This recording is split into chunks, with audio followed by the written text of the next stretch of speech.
Ma'am, with all due respect, and I mean that sincerely, you can't claim to oppose anti-Semitism while chanting slogans that call for the elimination of the only Jewish state, taking money from groups with Hamas ties, and accusing American Jews of dual loyalty. That's like saying you're a vegetarian while running a barbecue restaurant. What happened next wasn't just a congressional hearing, it was a masterclass in Southern-style destruction. Rashida Tlaib walked into that Senate chamber thinking her identity would protect her, thinking she could hide behind Palestinian rights rhetoric and victimhood, thinking Senator John Kennedy, with his slow Louisiana drawl and folksy manner, would be easy to handle. Just another old Southern gentleman who'd go easy on her. She had no idea that behind that gentle accent was a Rhodes Scholar who'd studied at Oxford. She had no idea he'd spent 40 years as a prosecutor putting criminals in prison.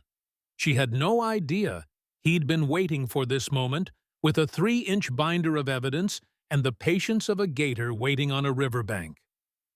By the time 2 hours passed, Tlaib's squad allies had stopped tweeting in her defense.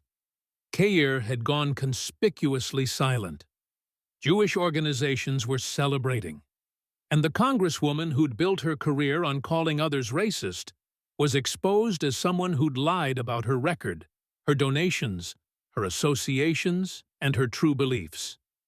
If you've waited to see Rashida Tlaib finally answer for her anti-Semitism and extremism, this is your moment.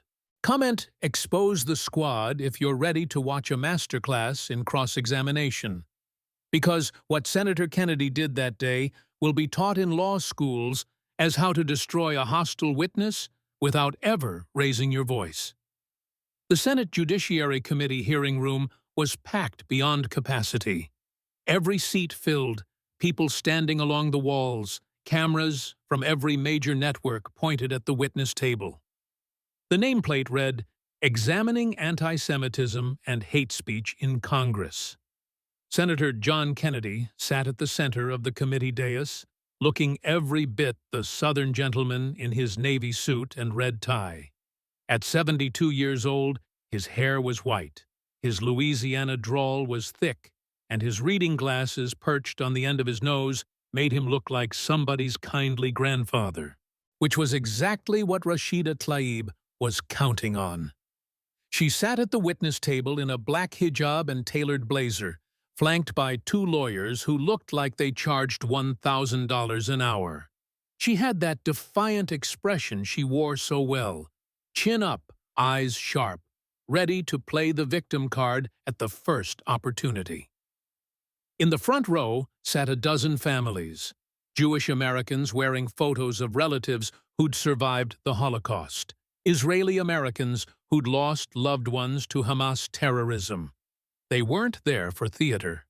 They were there for truth. Kennedy adjusted his microphone, took a sip of water, and smiled that gentle smile that made opposing lawyers nervous back when he practiced law in Louisiana. Representative Tlaib, thank you for joining us today. I know you're a busy lady, what with the tweeting and the protesting and the general squad activities. A few chuckles rippled through the room. Tlaib's jaw tightened, but she forced a smile.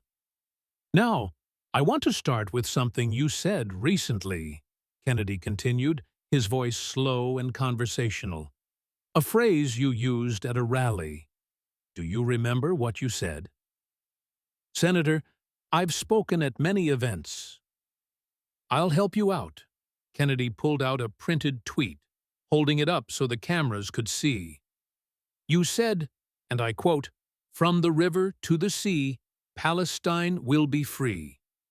Do you recall saying that? Tlaib straightened. Yes, that's a call for freedom and equality for all people.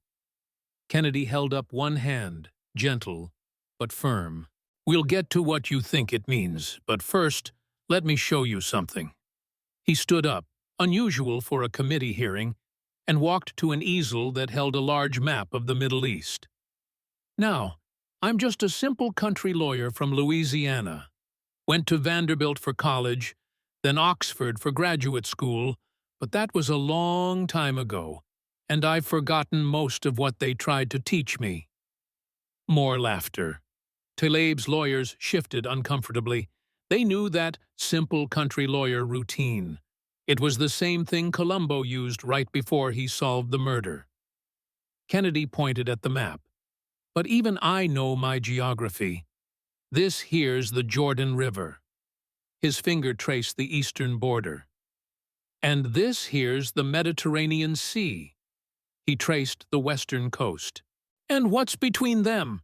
Tlaib opened her mouth, but Kennedy kept going. Israel. The state of Israel is between them, home to about 9.5 million people, roughly 7 million of whom are Jews. He turned to face her, his voice still pleasant. So when you say, from the river to the sea, you're talking about all the land between those two bodies of water. Is that a fair characterization? That's historic Palestine. Ma'am, that's Israel. Kennedy's smile never wavered, but his eyes got sharper. So when you chant that Palestine will be free from the river to the sea, that means there's no Israel in between, no Jewish state, just Palestine. He let that hang in the air for a moment. Where do the 7 million Jews go? Tlaib started her prepared answer about freedom and equality, but Kennedy was already pulling out more documents. Let me help you understand why folks are troubled by this phrase, he said, opening a folder. See, this slogan didn't just appear out of nowhere. It's got a history. He pulled out a document with Arabic text and English translation side by side. The Palestine Liberation Organization popularized this back in the 1960s. The full chant in Arabic is, "From the river to the sea, Palestine will be Arab, not free Arab," meaning no Jews. He set that document down and picked up another one. Then Hamas took it up, put it right in their charter. He read, "Israel will exist and will continue to exist until Islam will obliterate it, just as it obliterated others before it." Kennedy took off his reading glasses and looked at Tlaib.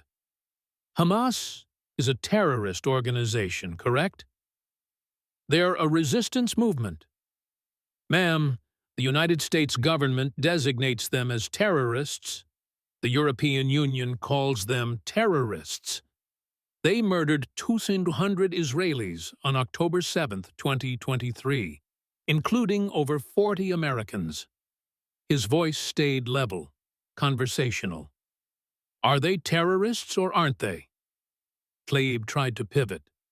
I condemn all violence. That's not what I asked. Yes or no?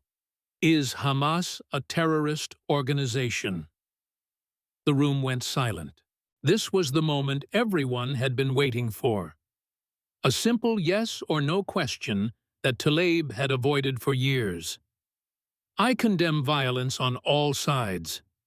Kennedy nodded slowly. I'll take that as a no. You won't call Hamas a terrorist organization. He picked up another stack of papers. Let me show you what every major Jewish organization in America says about your phrase. And he read from the first one. The Anti-Defamation League, from the river to the sea, is a rallying cry for the eradication of Israel. The American Jewish Committee, this phrase has long been a call for the destruction of Israel. Simon Wiesenthal Center, this is genocidal rhetoric that denies Jewish self-determination. Kennedy set the papers down and walked toward the witness table. These are organizations that track anti-Semitism for a living. They study hatred. They document it. They've been doing it for decades. He leaned against the table, casual, like he was chatting with a neighbor. And they all say the same thing. Your slogan calls for the elimination of Israel, not reform, not peace, elimination. Kennedy looked at the families in the front row. These folks sitting right here, their families survived the Holocaust. Their relatives live in Israel because it's the one place on earth where Jews are the majority, where they're safe from the kind of hatred that murdered 6 million of their people. He turned back to Tlaib, and his voice got quieter, which somehow made it more devastating. And you're chanting a slogan that calls for taking that away from them. Now, the United Nations defines genocide as acts committed with intent to destroy, in whole or in part, a national, ethnical, racial, or religious group. If you eliminate the only Jewish state on earth, if you remove 7 million Jews from their homeland, if you erase the one place where Jews govern themselves, Kennedy paused. Isn't that genocide? Tlaib's lawyer leaned in to whisper something, but Kennedy held up a hand. Before your lawyer coaches you, let me show you one more thing. He pulled up a video on the large screen behind him. It was Tlaib at a rally the day after the October 7th massacre. The crowd was chanting, "From the river to the sea." Tlaib was smiling, pumping her fist. This was October 8th, 2023, Kennedy said softly, one day after Hamas murdered 1,200 people, including women and children. One day after they raped Israeli women and paraded their bodies through the streets. One day after they kidnapped babies from their cribs. He turned to look at her. And you were at a rally celebrating resistance and chanting for the elimination of Israel. Kennedy walked back to his seat, sat down and folded his hands. Representative Tlaib, I'm going to give you a chance right now, in front of all these cameras, in front of the American people, in front of these families who've lost loved ones to terrorism. He looked at her directly. Will you renounce that phrase? Will you say clearly and without qualification that Israel has a right to exist as a Jewish state? The room was absolutely silent. Every camera was on Tlaib. This was the question she'd dodged in every interview, every press conference, every town hall. I believe in a democratic state with equal rights for all people. That's not what I asked. Kennedy's voice stayed gentle. Yes or no? Does the state of Israel have a right to exist? Tlaib stammered. The question is loaded. It's the simplest question in the world. Does Israel have a right to exist? Yes or no? Her lawyers were whispering urgently. The silence stretched. Finally, Tlaib spoke. I believe in human rights for all people, regardless of... Kennedy cut her off with that same gentle smile. You can't say yes. After all that, you cannot bring yourself to say that 7 million Jews have a right to their own country. He looked at the committee. I think that tells us everything we need to know about what "from the river to the sea" means to Representative Tlaib. The Jewish families in the front row were crying, some in grief, some in vindication. Even some Democrats on the committee looked uncomfortable. Kennedy shuffled his papers. Now that's just the rhetoric. We haven't even talked about who's funding your campaigns and what organizations you're taking money from, because that's where this gets really interesting. He looked at the camera. Share this if you believe calling for genocide should disqualify someone from Congress, because what we're about to hear is going to shock you. Kennedy pulled out a thick folder, the kind trial lawyers use for damning exhibits. He set it on the desk with a thud that echoed through the silent chamber. Let's talk about your campaign finances, he said, that Louisiana drawl a little thicker. Now, I know that's not as exciting as revolutionary slogans, but I spent a lot of years as a prosecutor, and I learned something important. If you want to know what someone really believes, follow the money. He opened the folder. You've raised a lot of money for your campaigns, several $1 million across your races. Good for you. Fundraising is hard work. Kennedy pulled out the first document. But here's what's interesting. When I look at who's giving you money, I notice a pattern.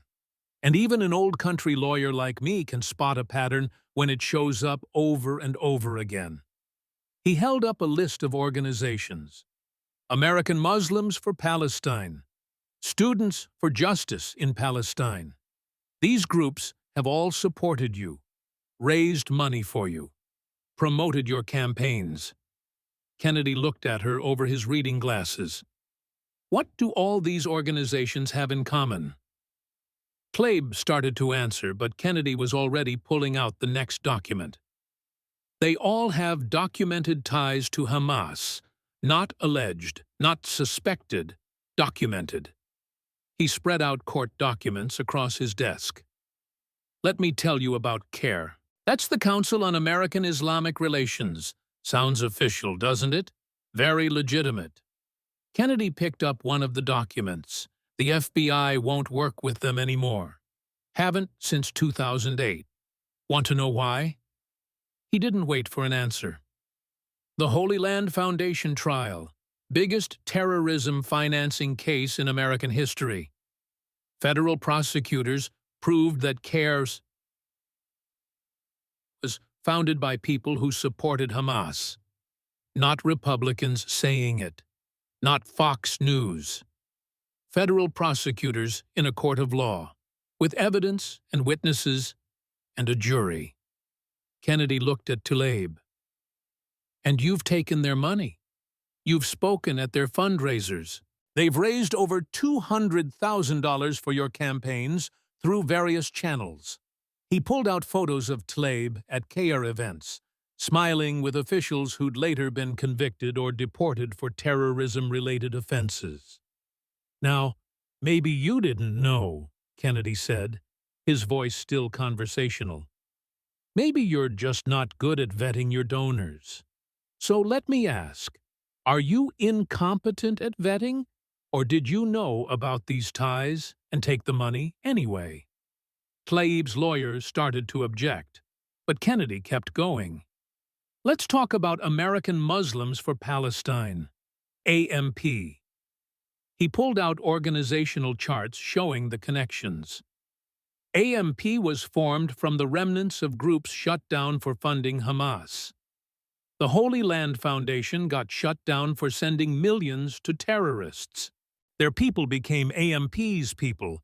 Same board members, same donors, same mission, just a new name. Kennedy traced the connections with his finger.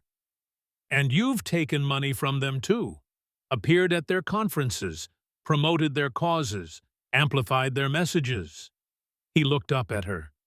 These aren't just progressive organizations, Representative. These are groups that the U.S. Treasury Department shut down for financing terrorism, and when they popped back up under a new name, you welcomed them with open arms. Kennedy pulled out another set of documents. Now let's talk about Students for Justice in Palestine. You've endorsed their activism, appeared at their events, amplified their messages on social media. He pulled up photos from college campuses. October 8th, 2023, the day after Hamas murdered 200 people. Want to see what SJP chapters did? The images appeared on screen. Students celebrating, signs reading, "Resistance is justified." Flyers calling October 7th, a day of liberation.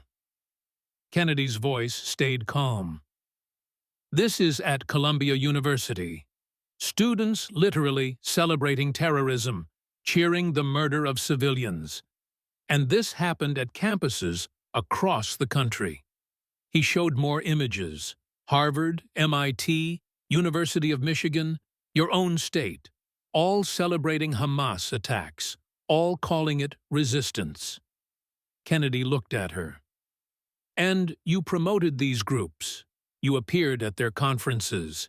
You told young people they were doing important work. He pulled out video of Tlaib speaking at an SJP national conference.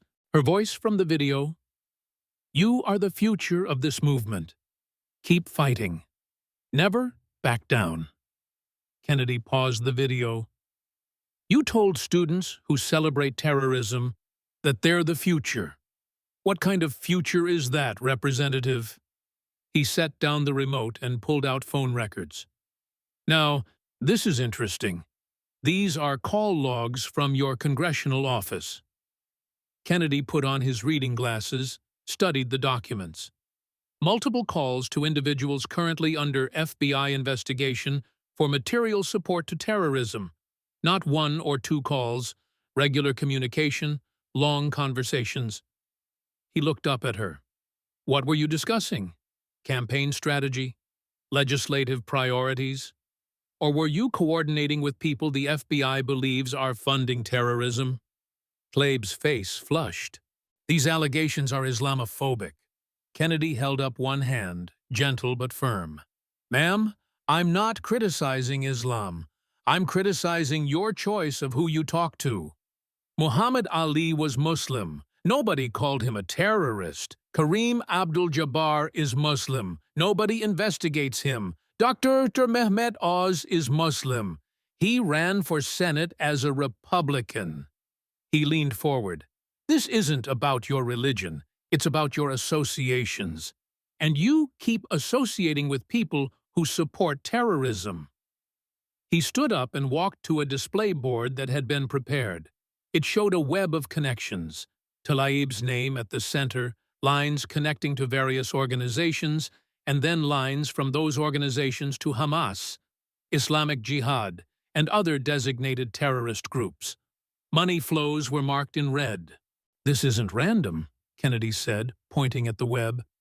This isn't accidental. This is a pattern. He walked back to his seat.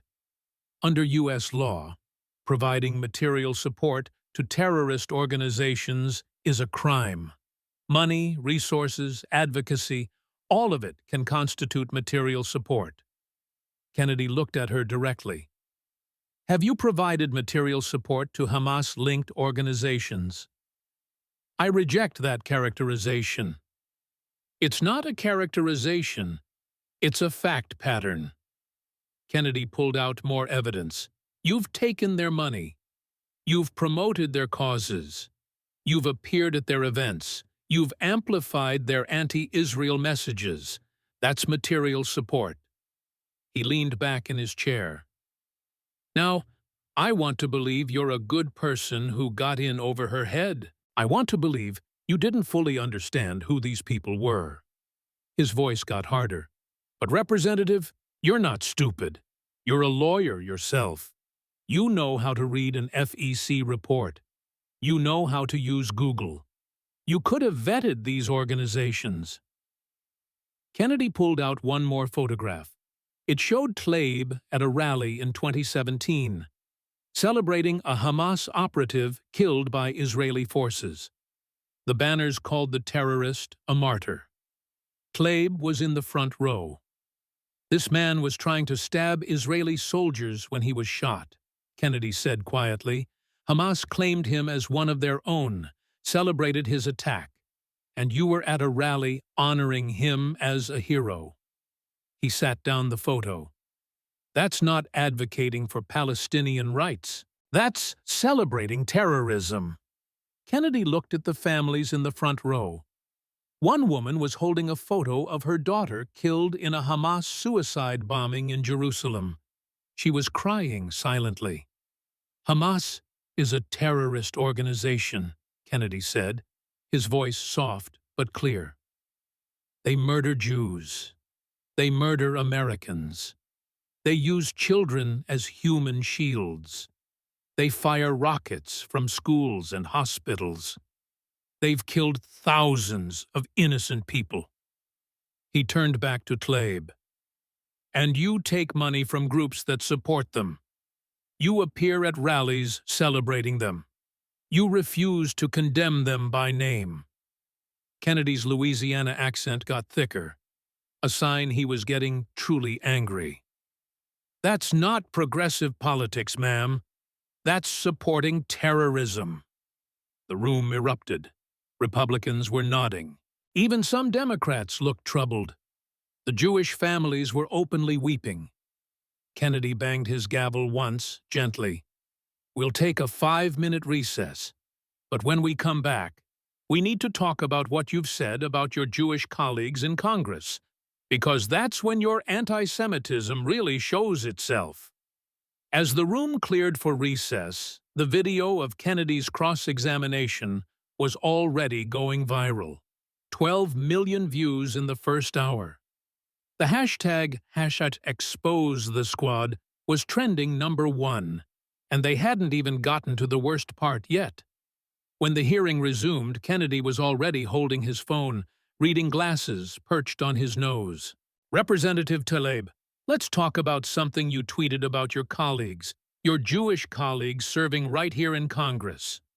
He pulled up the tweet on the big screen. Everyone could see it. They forgot what country they represent. The room went silent. Kennedy took off his glasses, folded them slowly, and set them on his desk. Now, I read this several times, trying to give you the benefit of the doubt, trying to find some other interpretation. He looked at her. But there's only one way to read this. You're saying that American Jews serving in Congress are more loyal to Israel than to the United States. Tlaib started to respond, but Kennedy held up a finger. Before you tell me I'm taking it out of context or misunderstanding, let me show you why this troubles me so deeply. He picked up an old book, its pages yellowed with age. The Protocols of the Elders of Zion, fake document from the early 1900s claiming Jews secretly controlled the world government. Pure fabrication. Complete lies. Kennedy set it down hard. But people believed it. Russia, Poland, Germany. Thousands of Jews were murdered in pogroms because people believed this garbage about Jews being disloyal, about Jews having dual allegiances, about Jews serving some hidden agenda instead of their countries. He picked up another document. The Dreyfus Affair. France, 1894. Alfred Dreyfus, Jewish officer in the French army, falsely accused of spying for Germany. You know why? Because they said a Jew couldn't be loyal to France. A Jew's loyalty must be divided. Kennedy's voice stayed level, but there was steel underneath.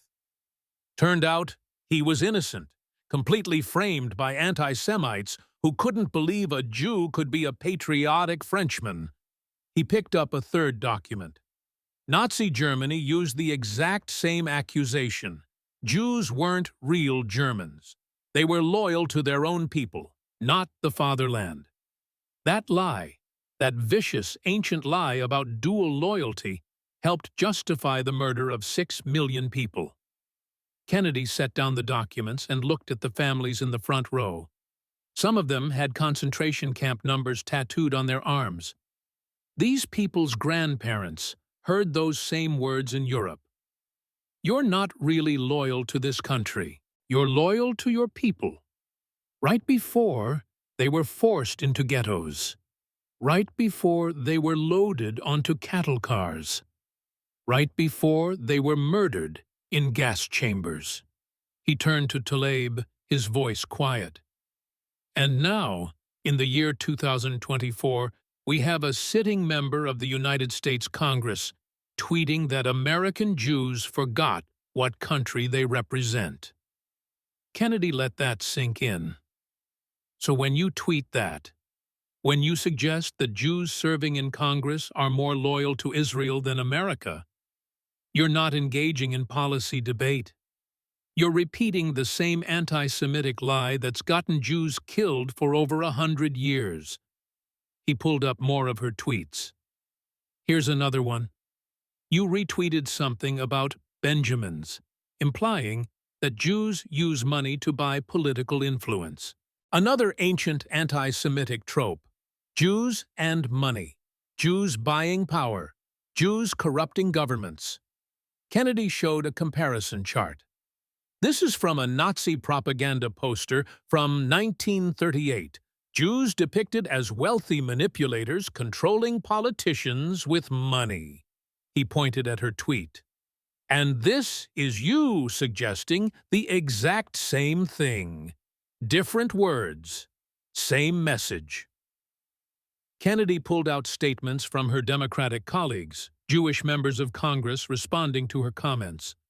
He read from the first one. Congressman Brad Schneider, Representative Tlaib's rhetoric is dangerous and hurtful. It puts American Jews at risk. Another one.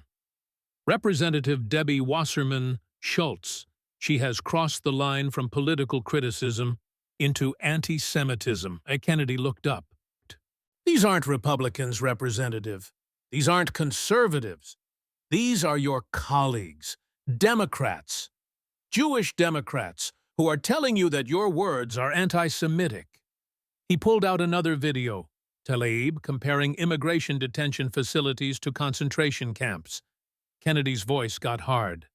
My daddy fought in World War II, helped liberate camps in Europe. He came home and couldn't talk about what he saw for 20 years. The bodies stacked like cordwood, the gas chambers, the ovens still full of ash. He pointed at the screen. And you're going to compare temporary detention of people who entered the country illegally to the systematic murder of 6 million Jews? Kennedy pulled out actual photos from Auschwitz, displayed them on screen. The skeletal bodies, the piles of shoes and glasses, the crematoria. This is a concentration camp, he said, his voice barely above a whisper. Show me where ICE is doing this. Show me the gas chambers. Show me the crematoriums. Show me the medical experiments on children. The silence was crushing. Kennedy put the photos away. You can't, because they're not comparable. And using Holocaust imagery to score political points is obscene. He pulled up the International Holocaust Remembrance Alliance definition of anti-Semitism, adopted by dozens of countries, accusing Jews of being more loyal to Israel than their own countries, anti-Semitic, drawing comparisons of contemporary Israeli policy to that of the Nazis, anti-Semitic, denying the Jewish people their right to self-determination, anti-Semitic, using symbols and imagery associated with classic anti-Semitism, anti-Semitic. Kennedy looked at Tlaib. You've done all of these, not once, dozens of times. You've hit every single category. He pulled out data on anti-Semitic incidents in America since October 7, 2023. Anti-Semitic hate crimes in America are up 300%. 300%. He showed statistics on screen. Synagogues vandalized. Jewish students attacked on college campuses. Swastikas painted on Jewish businesses. Elderly Jews beaten in the streets of New York. Kennedy's voice got harder. And you know what the attackers say? They say they're fighting for Palestine. They say they're resisting occupation. They use the exact same language you use. He pulled out testimony from Jewish students at the University of Michigan. These are your constituents, Representative. Students in your district. Kennedy read from the first testimony. I'm afraid to wear my Star of David necklace on campus. After Representative Tlaib spoke at the SJP rally, the harassment got worse. Students followed me to class, calling me a baby killer. Someone spray-painted Zionist scum on my dorm room door. He read another one. My professor asked me to explain Israeli policy in class like I'm personally responsible for it. I'm 19 years old from Dearborn. I've never even been to Israel. But because I'm Jewish, I have to answer for everything Israel does. And it started after Representative Tlaib called us disloyal. Kennedy set down the papers. A 19-year-old girl is being harassed because you suggested Jews are disloyal to America. He pulled up news coverage. Pittsburgh, October 27, 2018. Robert Bowers walks into the Tree of Life synagogue and murders 11 Jews while they pray. Images of the victims appeared. Joyce Feinberg, Richard Gottfried, Rose Mallinger, Jerry Rabinowitz, Cecil Rosenthal, David Rosenthal, Bernice Simon, Sylvan Simon, Daniel Stein, Melvin Wax, Irving Younger. Kennedy's voice was quiet. You know what Bowers said before the shooting? That Jews were bringing invaders to America. That Jews had dual loyalty. That Jews were the enemy.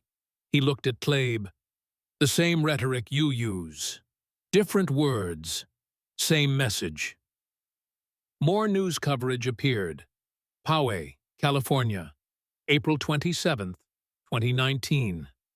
John Ernest opens fire in a synagogue, kills Lori Gilbert Kay, injures 3 others, including an 8-year-old girl and the rabbi. Kennedy pulled up Ernest's manifesto. He wrote that Jews are loyal to Israel, not America.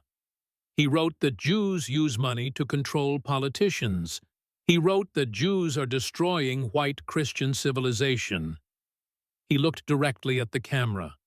These are the lies that get Jews killed, and Representative Tlaib spreads them from the floor of Congress. Kennedy turned back to her. You're not just making Jews uncomfortable with your rhetoric. You're making them unsafe. You're giving cover to actual anti-Semites who commit actual violence against actual people. He leaned forward. So let me ask you directly, and I want a straight answer. Do you believe your Jewish colleagues in Congress are loyal Americans? Tlaib tried her usual deflection. Of course, but when they support Israeli occupation, that's a but, Kennedy interrupted. That's exactly what I'm talking about. You can't even say yes without adding a qualifier that suggests they're more loyal to Israel. He shook his head. Anti-Semitism isn't just hating Jews, Representative. It's questioning their loyalty. It's blaming them for the world's problems. It's denying them the same rights you demand for Palestinians. Kennedy looked at the committee.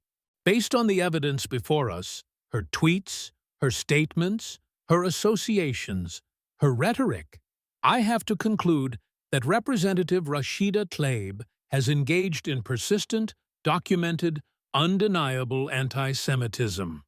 He looked at her. Not allegedly, not maybe. You are an anti-Semite. The room exploded. Her lawyers were objecting. Republicans were applauding.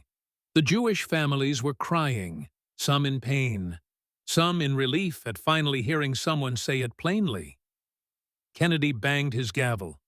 We're not done.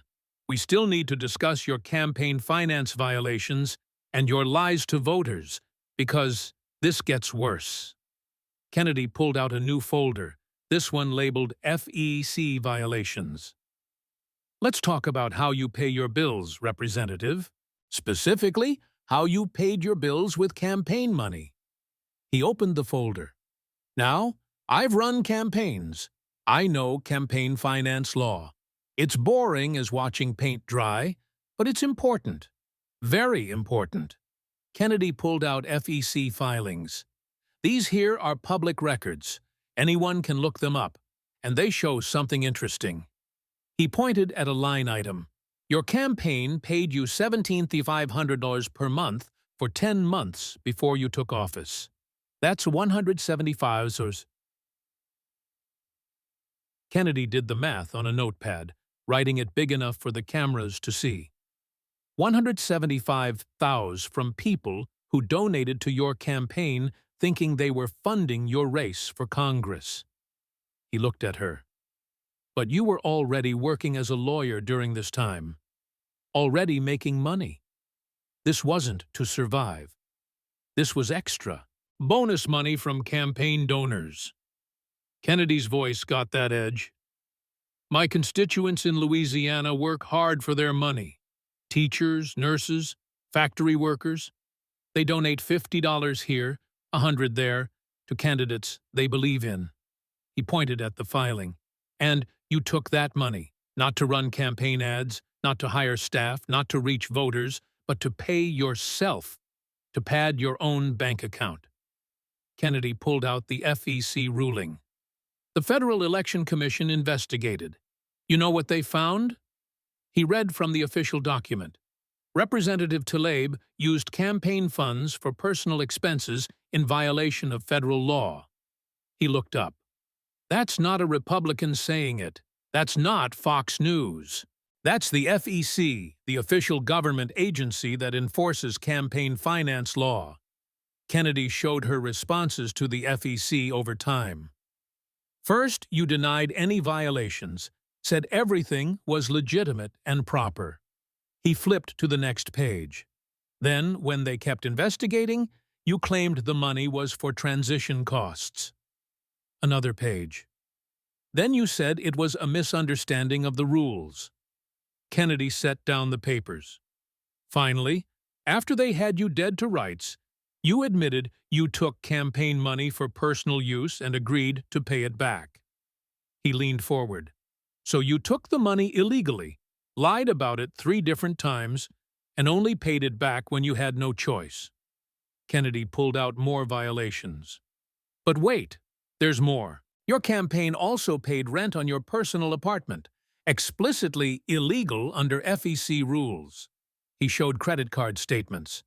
Campaign credit card used for personal expenses, restaurant bills that had nothing to do with campaigning, parking tickets, personal shopping. Kennedy looked at the camera. You know what we call this in Louisiana?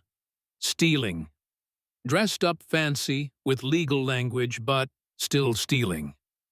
He turned back to Tlaib. You stood in front of working people and said, I'll fight for you in Washington. And the whole time you were picking their pockets, using their donations to pay your personal bills. Kennedy pulled out letters from donors who'd complained after learning about the violations. He read from the first one. I donated to Representative Tlaib because I believed she'd fight for progressive values. Instead, she stole my money to cover her rent. I feel betrayed. Kennedy set that letter down, picked up another. I'm a single mother who gave $50 I couldn't really afford because I thought she was different. Thought she'd actually stand up for working families. She's just another corrupt politician who used me. He read a third letter. My husband and I are retired teachers. We gave $200 from our fixed income because we believed her when she said she'd fight the establishment. Instead, she became the establishment, stealing from the people who trusted her. Kennedy picked up another one. I'm 23 years old. That $50 I donated was my grocery money for the week. I ate ramen noodles because I thought she needed it more than I did. She didn't need it. She already had a job. She just wanted it. I'll never trust a politician again. One more letter, this one particularly painful. My daughter died of cancer 2 years ago. She was passionate about progressive causes. I donated $500 in her memory because I thought Representative Tlaib would honor that passion. Instead, she dishonored my daughter's memory by using that money to pay her personal bills. I'm 74 years old, and I've never felt so betrayed. Kennedy's voice cracked slightly on that last one. He set down the letters carefully, as if they were precious. These are real people, Representative. People who trusted you. People who believed you were going to change Washington instead of being changed by it. His voice got quiet, which made it worse. But you couldn't even wait to get to Washington before you started stealing from them. He looked at her directly.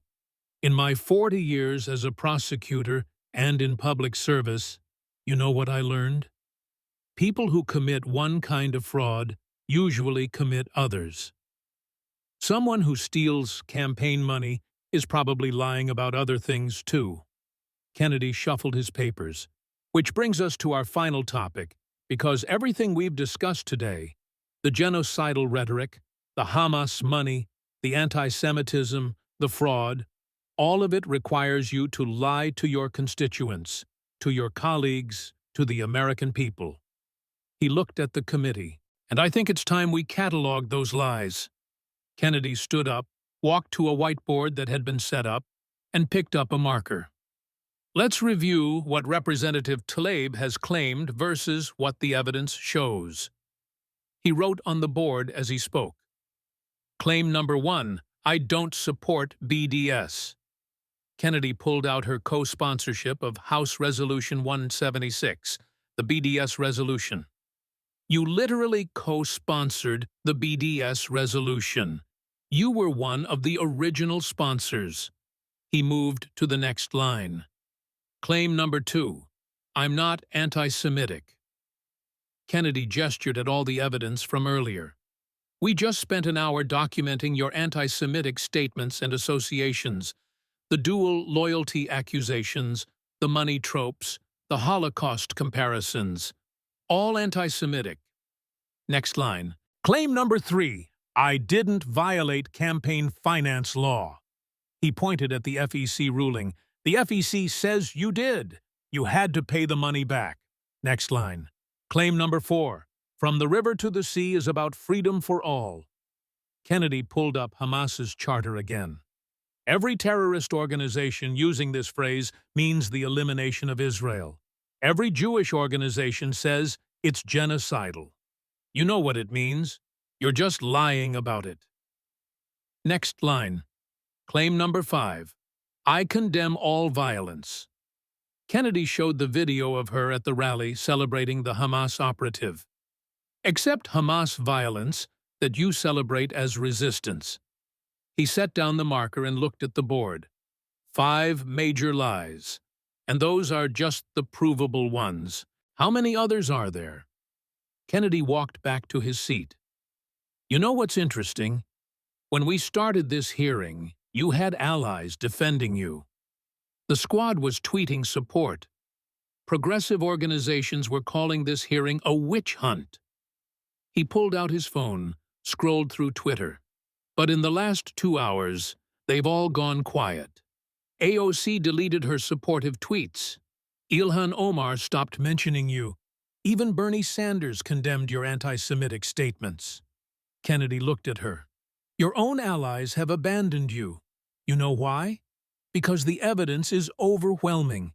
Because even they can't defend the indefensible. He pulled up polling from her district in Michigan. Your constituents are turning on you too. Let me show you these numbers. A graph appeared on screen. Your approval rating in your own district has dropped 20 points in the last 6 months. You're now underwater with your own constituents. 42% approve, 53% disapprove. Kennedy pointed at different demographic breakdowns. Arab Americans in your district, people you claim to represent, they're split. Only 55% approve of you now, down from 83% 2 years ago. More data appeared. Jewish voters in your district, 12% approval, 12%. That means 88% of Jews you're supposed to represent think you're doing a poor job. Kennedy pulled up another poll. 60% of all voters in Michigan's 13th district say you're too extreme. Not Republicans, all voters, including many Muslim and Arab Americans who say you're making them look bad. He showed quotes from constituents. She doesn't represent us, says a Dearborn business owner. She represents extremism. Another quote. My family came from Palestine. We want peace, not hatred. Representative Tlaib seems more interested in destroying Israel than building Palestine. Kennedy set down the polling data and picked up a different folder. And as of this morning, you have a serious primary challenger. His name is Nasser Beydoun, Palestinian-American businessman, actually from your district, lives in Dearborn. He pulled up Beydoun's biography. Successful entrepreneur, community leader, raised money for Palestinian charities, actual charities that build schools and hospitals, not ones with Hamas ties. Kennedy read from Beydoun's campaign announcement. I'm running because Representative Tlaib has betrayed our community. She's made Palestinian Americans look like extremists and anti-Semites. We can advocate for Palestinian rights without anti-Semitism, without supporting terrorism, and without lying to voters. We deserve better representation. Kennedy showed the fundraising numbers. He announced his campaign 48 hours ago. He's already raised $800,000. Your last quarter? $600,000. He pulled up early polling. Head-to-head matchup. Beydoun, 47%. Tlaib, 41%. You're losing to a guy who just announced. Kennedy looked at her. Even in Dearborn, the heart of your district, the community you claim to fight for, people are tired of you. They're tired of the lies. They're tired of being associated with anti-Semitism. They're tired of you making their community look bad. Kennedy leaned back in his chair, folded his hands.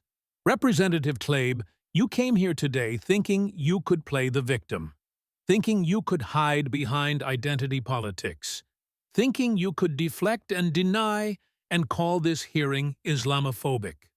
His voice got firm. But the evidence doesn't lie. FEC reports don't lie. Your own tweets don't lie. The money trail doesn't lie. Kennedy looked at her with something almost like pity. You're not a champion of the oppressed. You're an anti-Semite who uses Palestinian suffering to justify hatred of Jews. He counted on his fingers. You're not fighting for justice. You're fighting for the elimination of Israel, which is genocide. Another finger. You're not a reformer. You're a fraud who stole campaign money from working people. Another finger. You're not honest. You've lied repeatedly about your record, your positions, and your actions. Kennedy put his hand down. So I'm going to ask you one last time, and I want a straight answer with no deflection, no pivoting, no hiding behind talking points. He leaned forward. Do you renounce Hamas as a terrorist organization? Do you accept Israel's right to exist as a Jewish state? Will you stop using anti-Semitic rhetoric? The room was absolutely silent. Absolutely. Every camera focused on Tlaib. This was her last chance. She opened her mouth. I will continue to fight for Palestinian rights and human dignity. That's not an answer, Kennedy said softly. That's a deflection, and it tells us everything we need to know. He looked at the other committee members. I move that this committee recommend Representative Tlaib be removed from the House Foreign Affairs Committee on the grounds that her anti-Semitic rhetoric, associations with terrorist-linked organizations, campaign finance violations, and refusal to condemn terrorism make her unfit to serve on a committee dealing with international relations. One of the Democratic senators tried to object, but Kennedy was already calling for a vote. All in favor? 6 Republicans voted yes immediately. Then, after a long pause, 2 Democrats raised their hands. The motion passed 8-4. Kennedy looked at Tlaib. This committee's recommendation will be forwarded to House leadership. Representative Tlaib, you're excused. As she stood to leave, flanked by her lawyers, Kennedy added one more thing. Ma'am, I hope you take this opportunity to reflect on your conduct, because the American people deserve better than what you've given them. And the Palestinian people, the ones you claim to represent, deserve advocates who don't undermine their cause with anti-Semitism and extremism. Tlaib left without responding. The hearing room erupted in applause from the Jewish families.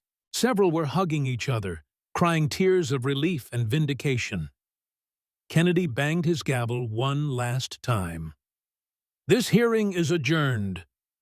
As the cameras stopped rolling, he gathered his papers, took off his reading glasses, and allowed himself a small smile. Southern charm, Oxford intelligence, prosecutorial precision, the perfect combination for exposing a fraud. The video of Kennedy's cross-examination went viral within hours. By midnight, it had 50 million views across platforms. Kennedy Destroys Tlaib was trending #1 worldwide. Expose the Squad wasn't far behind.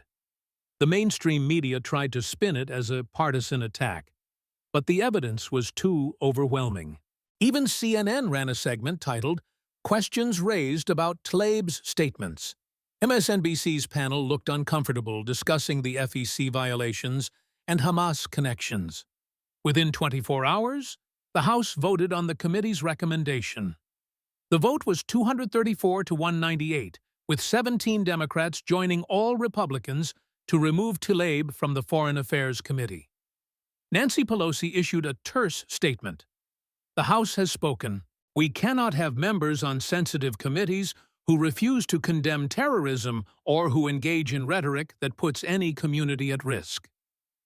CAIR, which had been Tlaib's loudest defender for years, released a carefully worded statement distancing the organization from her.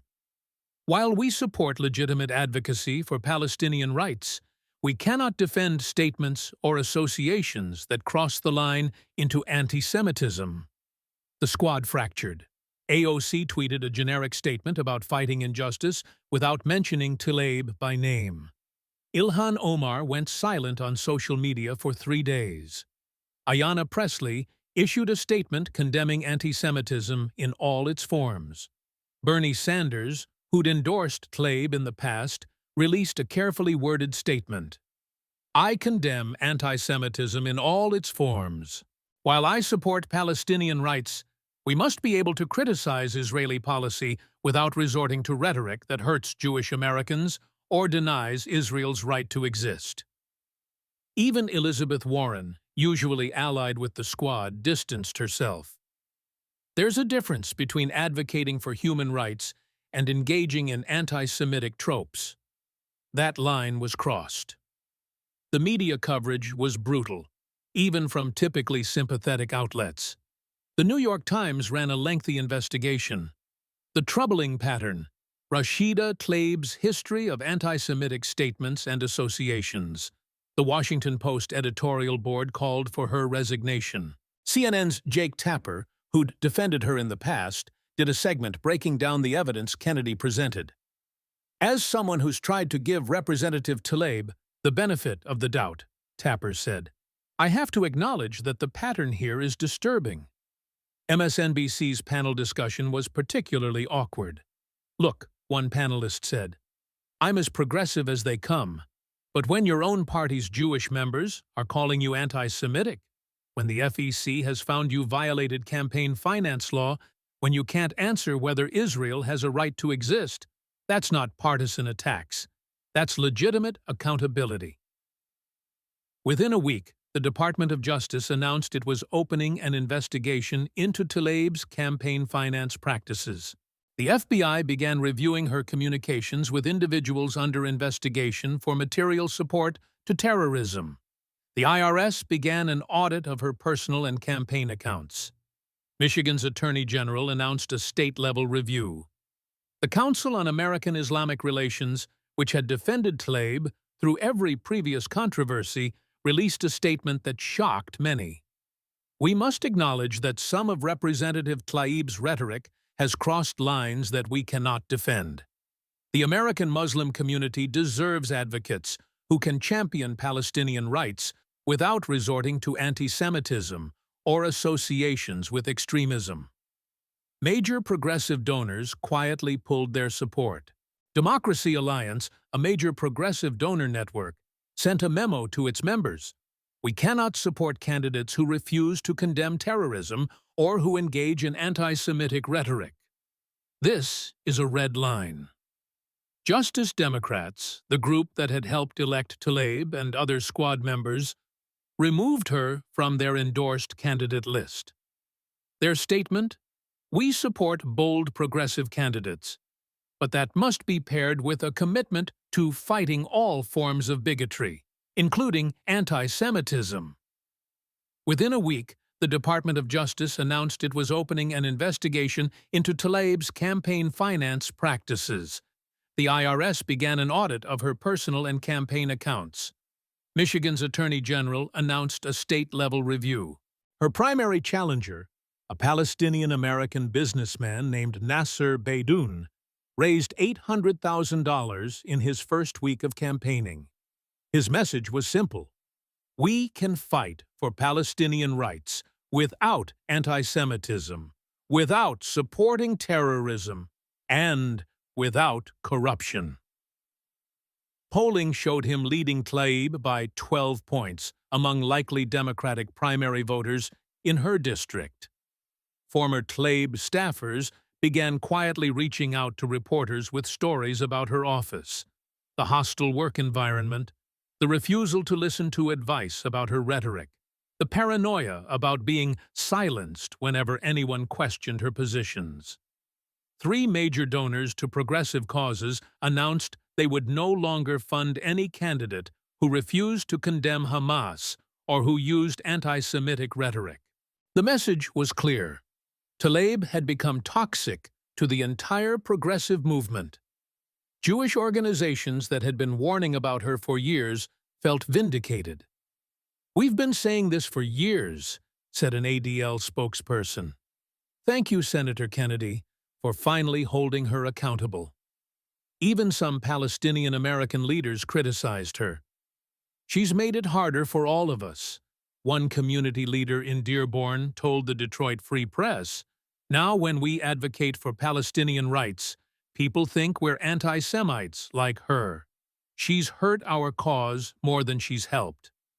In Louisiana, Kennedy's office was flooded with calls thanking him. His approval rating hit 78%, including 40% of Democrats in the state. "That's how you do it," one caller said. "Polite, but devastating. Southern charm with a prosecutorial edge." Late-night shows tried to make Kennedy the bad guy, but even they struggled.